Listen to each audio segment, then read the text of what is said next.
Well, hello again, there, everybody. Kyle Nedrip here from the Indy Star, and inevitably, this time of year, it's August, mid-August, and a lot of the questions I get are about who's the team to beat in high school football, and whether that's going on the radio or just running into people, or just telling people what you're up to, and people kind of know what kind of that's kind of the conversation we have at this time of the year, and it's always a good one to have. It means the football season's about to get started. We have a lot of scrimmages on Friday night, and then get into the real thing next week. Hopefully, you've been following along here at indystar.com or over at indystar.com, and then we're putting out a lot of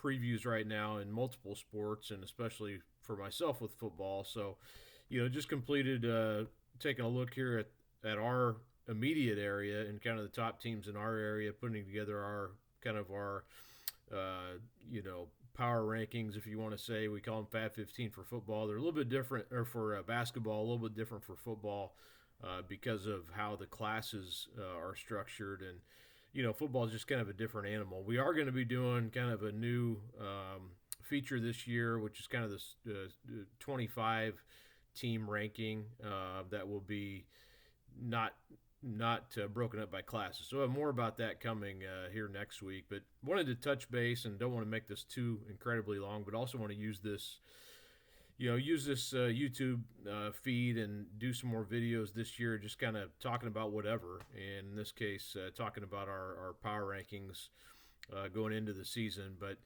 I'm going to kind of go. I'm just going to talk 6A mostly here, but going from 10 to 1. And actually, I'm going to talk about the other classes too. But starting off with 6A, we do a top 10 in 6A. A lot of times these are obviously the top teams in Central Indiana in 6A are often state contenders.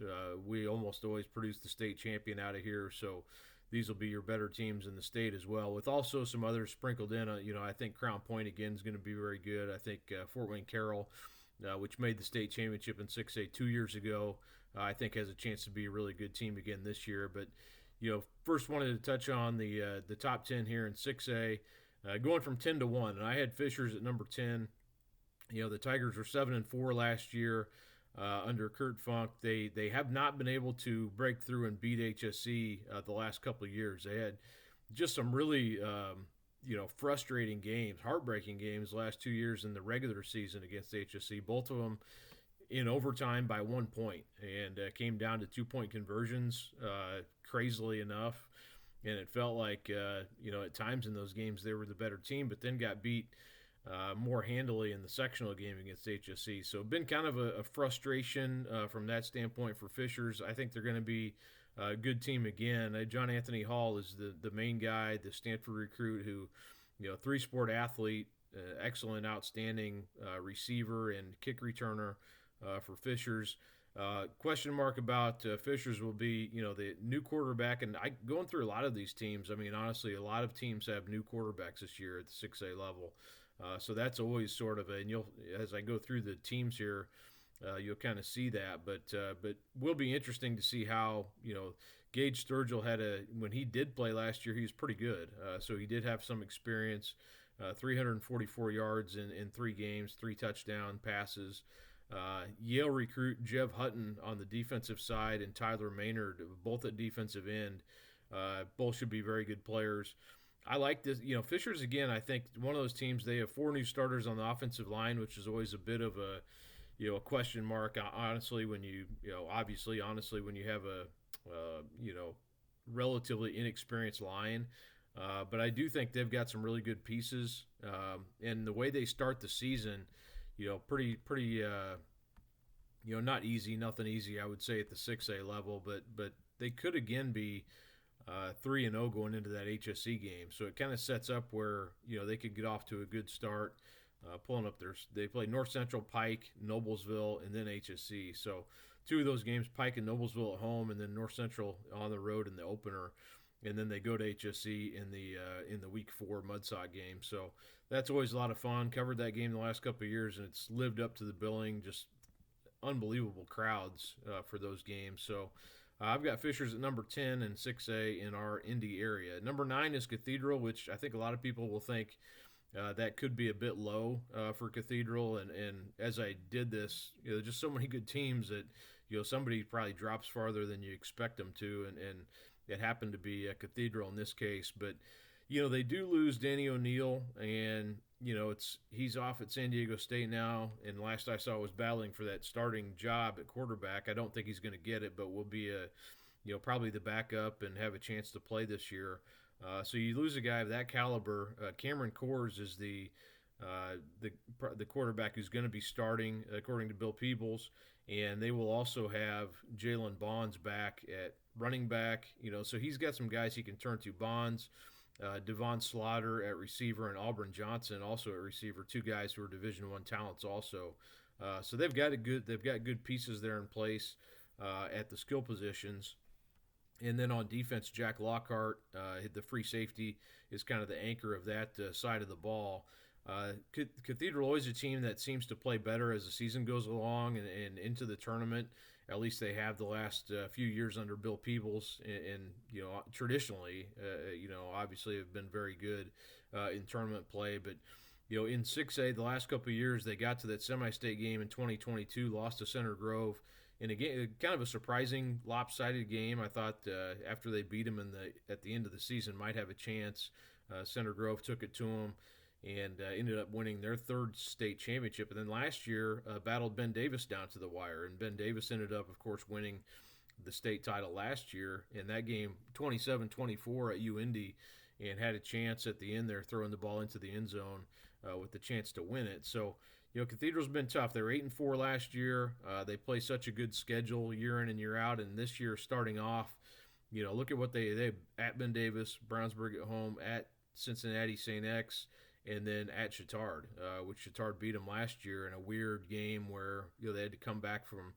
They played Arlington. The lights go out. They had to come back in the morning and finish that game. Lost to Chittard. But then, like I said, they turned it on and played well. Came close to beating Ben Davis. Played really well in the sectional championship against Lawrence North and beat them 20-3. But I've got Cathedral at number 9 going into the season in our Indy area 6A rankings. Number 8, I just mentioned Lawrence North, and I have them. I have the Wildcats at number 8. So, by that measure, I have Lawrence North as projected to win sectional 6, which Cathedral's in, along with Lawrence Central and North Central. So. And the reason I do that, and I think it's very close. I think Lawrence North Cathedral are, as I look at it, I think pretty evenly matched teams, even with what happened last year in the sectional, which Cathedral really dominated that game defensively. LN could not do much of anything on offense in that game. But when you look at, what Lawrence North has coming back, Davion Chandler at receiver, who's going to IU. Monsoon Sales is an outstanding young talent at receiver, and Demario Moore also at receiver. So they've got a really good stable of receivers. Tanner Asplet, their quarterback, has experience. He's a senior, big, strong arm, can really throw it. And then 1,000-yard rusher Isavion Moore last year as a freshman. So, that offense has a lot of talent. And then you look defensively, and they've got all kinds of guys on that side of the ball, too, including Anthony Ludington at defensive end and Jerome Smith. They're both going to Miami of Ohio. Smith as a safety and Ludington at defensive end. So, and that's not to mention several other guys that they have who will go on to play at various levels in college. So, that's a team, Lawrence North, I think, is someone asked me on the radio the other day who's a potential sleeper team, and I said Lawrence North. I think they're, a team that, coming off a 7-4 season, they've got some good momentum going in their direction, and it's a matter of just being consistent. And like I said, last year when they played Cathedral, just couldn't get enough offense mounted to be able to win that game. But a lot of good players. Kind of the high end talent that they have is impressive. Marcus Jackson also on the defensive line. Caleb Beeler at linebacker, Breck Mallory at linebacker. So they've got a lot of guys, and if they can stay healthy, I think they're going to put up a lot of points. And kind of going through their schedule also a little bit weird this year. They're going to play Lawrence Central in the opener instead of having that game, which has been week 3, I believe, traditionally. That was kind of a scheduling quirk thing where things opened up, and both schools ended up having. I don't know if that's going to be the case moving forward, honestly, but kind of cool that they are playing each other right off the bat. And then Lawrence North will then play Fort Wayne Northside, and then go to Wayne, Ohio, and then host North Central and Tech. So kind of a chance for them if they can win that first game.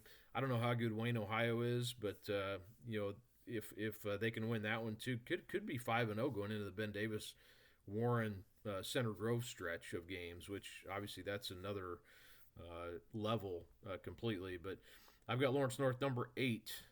Carmel, I've got number 7. I think that may be too low, honestly, and I'm arguing with myself, I guess, a little bit. But I think Carmel's going to be a chance to even be a state championship contender this season. Now it's one of those things where they're 5-5 last year, so they're going to have to go prove it and have a better season than they had. But when you look at their schedule last year, they lost to Westfield in the sectional first round of the sectional, and that's a team that they're going to see early this year, and potentially could see them down the road in the sectional again. So they'll get a chance early on, which they didn't really have that last year. And I love that game, by the way, being on the schedule. That's going to be a huge crowd early in the season. Both schools excited and want to beat each other. I think that's a game that will be a lot of fun to have on the schedule moving forward. But Westfield early on, they play Louisville Trinity early on. Really kind of a interesting game too with Brebeuf in week 5. So Carmel not in the MIC, of course, anymore. Still playing some MIC teams. They play Ben Davis later, Warren later, LC later, North Central later, and then have some non-conference games on the schedule as well. But diving into Carmel just a little bit here. I think their line play is going to be really good. Evan Parker up front, who's going to IU. Ozzie Pollard, who's got several offers as well.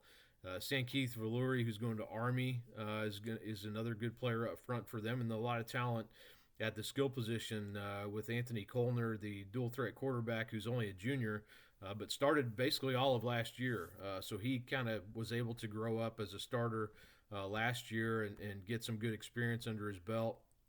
And he's going to have a better receiving group with Liam Mann coming out for the team, and then coming off injury, I should say. He's coming out for the basketball team also. And then Nate Williams, who is part of the Williams family, who's been at Carmel, but he was playing up in Illinois last year, adding some athleticism to that spot. So receiver should be I think we'll just see more explosive plays out of Carmel this year maybe than we've seen in the last few years, and I think that's just going to allow them to be, that much better. And like I said, I think 7 might be a little bit low, but that's where I have them for now. Next, I've got Brownsburg at number 6, and you think about Brownsburg and you think back to what happened last year in the sectional championship game or sectional first round game, which sort of led to writing about the a lot of the talk about sectional not being seeded, and this seems to happen once in a while, and definitely last year was a case where it's like, why is number 1 playing number 3, and we don't need to get into that right now. But Brownsburg ended up losing that game anyway. They were up 18 going into the fourth.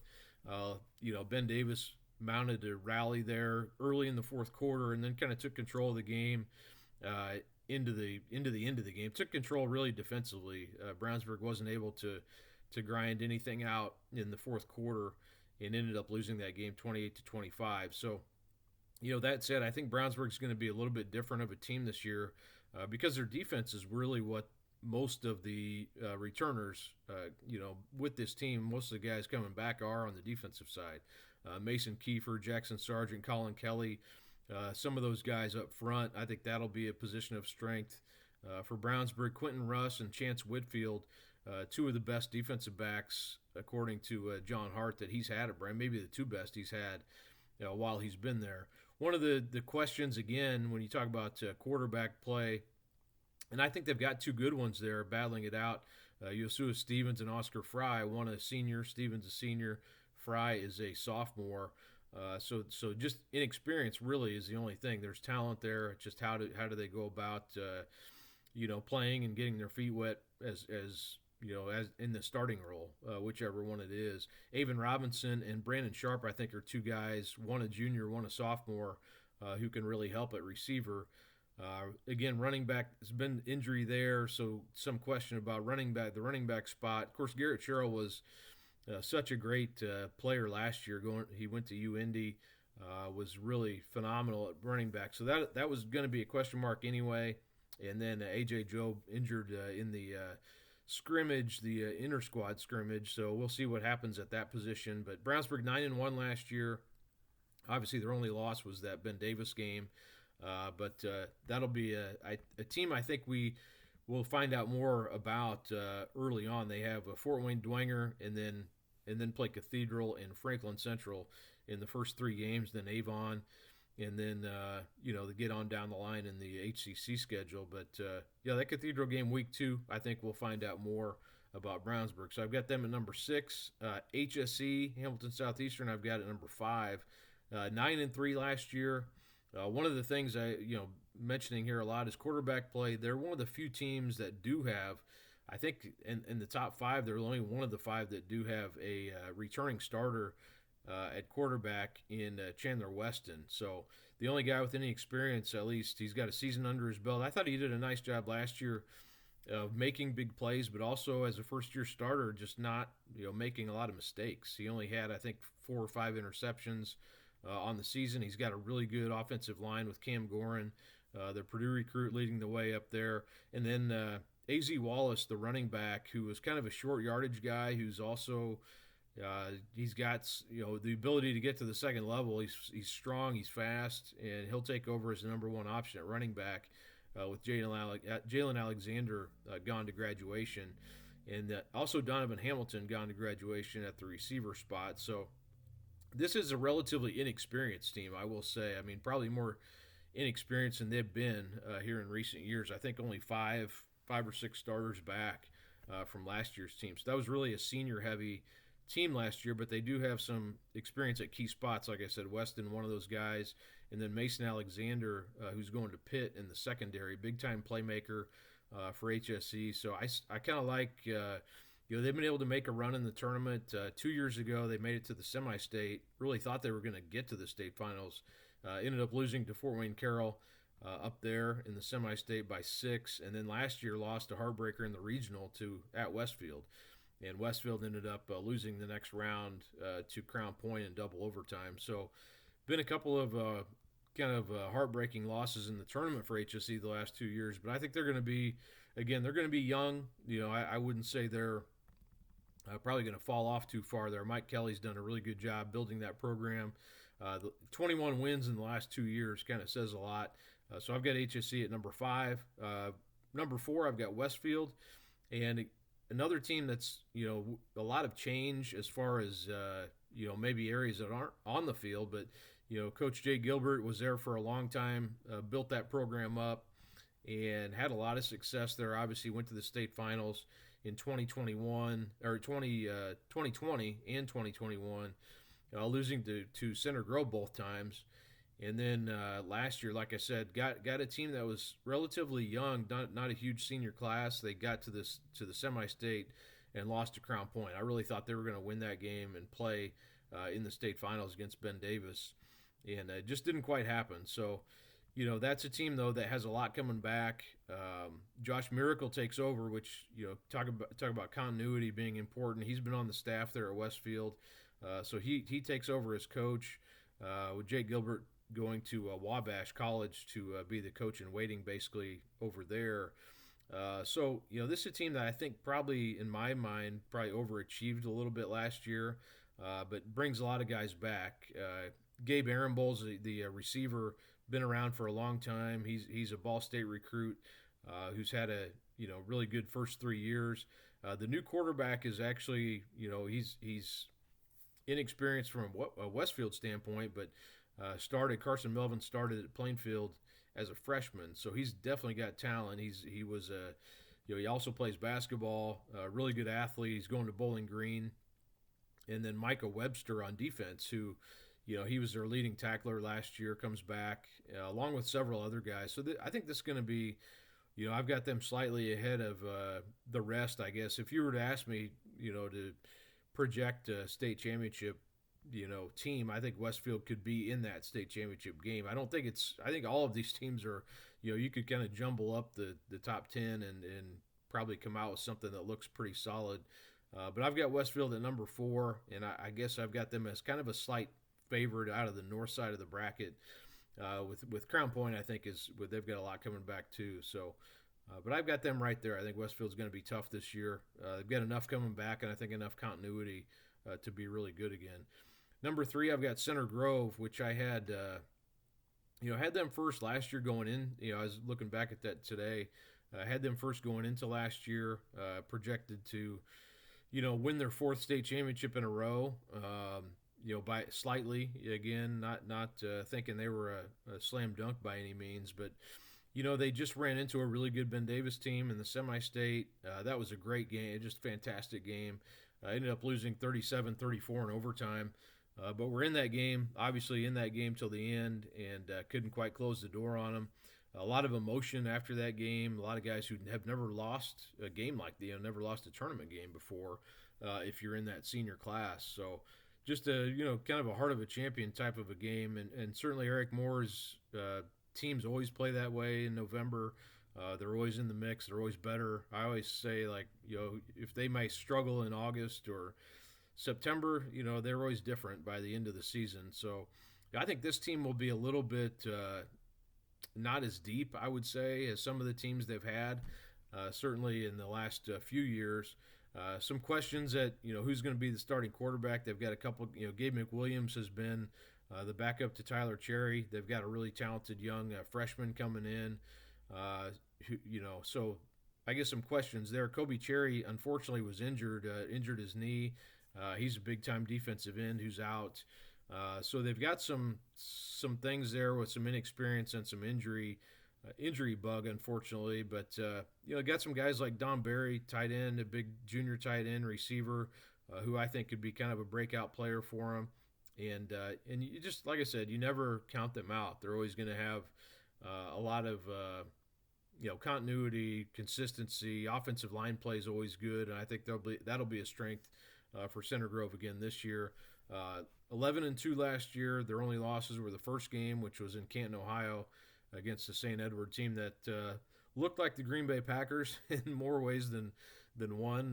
Their uniforms and their size of their players, but didn't lose again, which is pretty amazing considering the schedule Center Grove played last year. Didn't lose again until that semi-state game against Ben Davis. So they always seem to rise up to the challenge. And I'll say too, their schedule is a lot better as far as not better as far as competition. Their competition was good last year, but just for the fun, I think, of the fans, they play Westfield in the opening game. That'll be a lot of fun. Fort Wayne Carroll, a team that they played in the state championship a few years ago, comes down and plays. They go to Louisville Trinity, which is a good out-of-state game if you're going to play one. And then Ben Davis is back on the schedule, which is awesome. So we'll see that game in week 4. I think Cathedral later in the year. So, yeah, I mean, it's more of they've got 3 out-of-state games, but, not as many as it was last year. What they had 5, I think, to start out the season. So I think that'll be a better situation for the fans. Number 2, again, that's Center Grove. I've got number 3. Number 2 might be a surprise. I've got Warren Central, which only a 5-7 team last year. So this may be a little bit of a leap of faith to a certain extent, but maybe not so when you look at the talent that they have coming back. Along the defensive line, you've got Tyrone Burris going to Louisville. You've got Damian Shanklin going to LSU. You got Javon Guess, who's got offers. You got Jeremy Finch Jr., who has just got offered by Wisconsin, and he's got several others. So yeah, that'll be pretty good up front for Warren. And I always think too, just if you have a good defensive line, if you can dominate on the defensive line, that's maybe the biggest position advantage that you can have. I mean, it allows your linebackers and secondary so much more, I guess room for error, you could say, when you got a line that can dominate the way that they should. I mean, they really should be good up front. Cam Herron, of course, going to Iowa's on the offensive side, offensive line. So they'll be good there as well. The offense is a little bit more, I would say, of a question, although they do have their top 2 running backs are back. And Keith Jackson, who played quarterback last year, will be going to more of a playmaking role, whether that's some defense, some offense, some combination of the two, trying to get the ball in his hands. Very shifty, good athlete coming off an injury from last year. And then they have a couple they had Jaden Rivers came in. He's a junior. And then Anthony Dennison, who played some as a freshman, actually played really well when Jackson got hurt against Ben Davis. Came in, did a nice job, kind of keeping the boat afloat, so to speak, and they almost ended up winning that game. So, Warren is a I think a good candidate for a breakout type team. They played Center Grove pretty close in the regional last year. It was 14-0, but played well defensively. And they lost 3 games, against 3 really good teams. They lost to Carroll, Ben Davis, and Carmel last year by 10 points combined. So when you look at 5-7, maybe a little bit misleading just because of the close losses that they had. But I think Warren will be a much better team. And this kind of hard to believe. I was looking this up today. Since that state title in 2018 with David Bell and that group, they're just 28-27 overall as a team. So, kind of been a middling team to a certain extent. Again, obviously playing a really good schedule, but I think I think that 5-7 might be, like I said, a little bit off as far as the talent level that they have, and there are some good linebackers, secondary.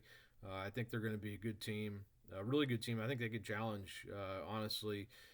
And also their sectional is a little bit, well, not a little bit. It's definitely weaker than a lot of the teams that they battle up against in 6A. They've got Tech, Perry, and Southport in their regional or in their sectional, so a much easier route. And then you would probably see either Center Grove, probably see Center Grove in the regional. So it kind of all sets up for that game for Warren Central. They start out. I think the first game of the year will be interesting. They play Snyder, which they lost to Snyder last year. This year they go up there and play. Snyder ended up winning the 5A state championship. They're playing 6A this year, so a 6A opponent right off the bat, and then they play Warsaw at home, North Central, and LC. So potential for a 4-0 start going into the Ben Davis game, which should be at home this year. So that could set up to be a huge game in Week 5 for the Warriors. So I've got Warren Central at number 2, and of course that leaves number 1, which if you followed along to this point, you would know would be Ben Davis, the defending state champs. And I always think too often what happened last year is how people vote in the preseason. And of course, I say that and I put Ben Davis at number 1. But I do think there's method to the madness, I guess, here a little. It's a team that was 13-1 last year. Their only loss was to IMG Academy, 34-14, a game they actually hung in there with a team that's a nationally ranked team. They do lose. I would say the biggest question I would have is they lost so many really good linebackers, Nyland Brown, and that group. I mean, they were so tough at that position, and basically all those guys graduated. So you're kind of introducing a new group there, but you do bring back some key players on defense. Mark Zachary, of course, who's going to Notre Dame. Rob Reddick, also in the secondary, very talented player. Up front, you've got Illinois commit Isaiah White, and then Frank Bertram, also, who's a talented player who's played a lot of football for Ben Davis. So you got some guys who have been around and played a lot of games. But really, probably the biggest thing is you have that offense that has been so dynamic, and you've got Zachary's going to play both ways. He's definitely going to play receiver. He was over 800 yards last year, 8 touchdowns. I would assume they would probably try to limit his reps, at least, his snaps or whatever through the regular season to a certain extent to save him.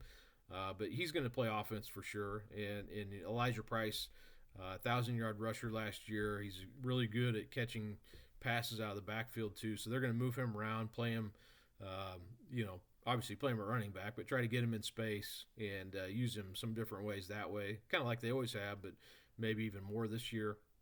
And then Isaiah Rogers, the senior quarterback, who's super talented. I think he's going to be a good player for him. He just only had 514 passing yards last year and 4 TDs because he just didn't play a ton. So, they had Thomas Gotkowski at that spot.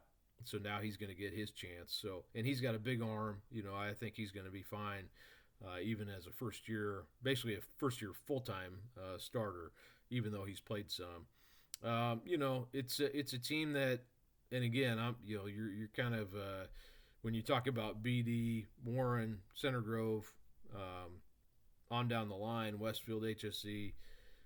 down the line there. I just think all these teams are pretty close to each other. I give Ben Davis a little bit of an advantage just based on what they did last year, and and also the kind of the new offense that they're going to play. Tyler Campbell came in. I wrote a little bit about him this summer.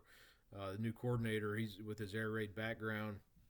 It seems like it would mesh pretty well with their personnel. So that could be fun to watch too, and a kind of an interesting storyline. So I've got again Ben Davis number one, Warren number two, Center Grove three, Westfield four, HSC five, Brownsburg six, Carmel seven, Lawrence North eight, Cathedral nine, and Fishers number 10 among our area 6A teams. So take that for what it's worth, which is absolutely nothing, but good fun, I guess, and something to as we talk in the preseason, none of it's going to matter once the games start. Quickly on down the line, I've got in 5A, I've got Decatur Central 1, Whiteland 2, Plainfield 3. My thought there, and all three of those teams in 5A are in the same sectional. We don't have that many 5A teams right now in Central Indiana. So, these three are in the same sectional, and, Whiteland moved into that sectional basically is what happened. Plainfield and Decatur were already in there together. Decatur made it to the state finals last year. Their second time they've done it, also made it in 18. They haven't been able to win one yet. They lost to Snyder last year, but they're loaded. Should be a really good team again this season. And I think Whiteland potentially too could be really good. 4A, I've got New Pal, Chittard, and Brebeuf. 1, 2, 3. I think those all these 4A teams, man, they're seems like all of them are improved. You could go well beyond that too. I gave New Pal a slight advantage over Chittard, and really I think Brebeuf's going to be really tough too. So some interesting teams there. In 3A, I've got Tri-West 1, Guerin 2, Hamilton Heights 3. And oddly enough, all three of those teams are in the same sectional, and they're in sectional 29. So Guerin and Hamilton Heights go to the south half of the bracket now, where they used to come from the north. So they go south in with Tri-West as well.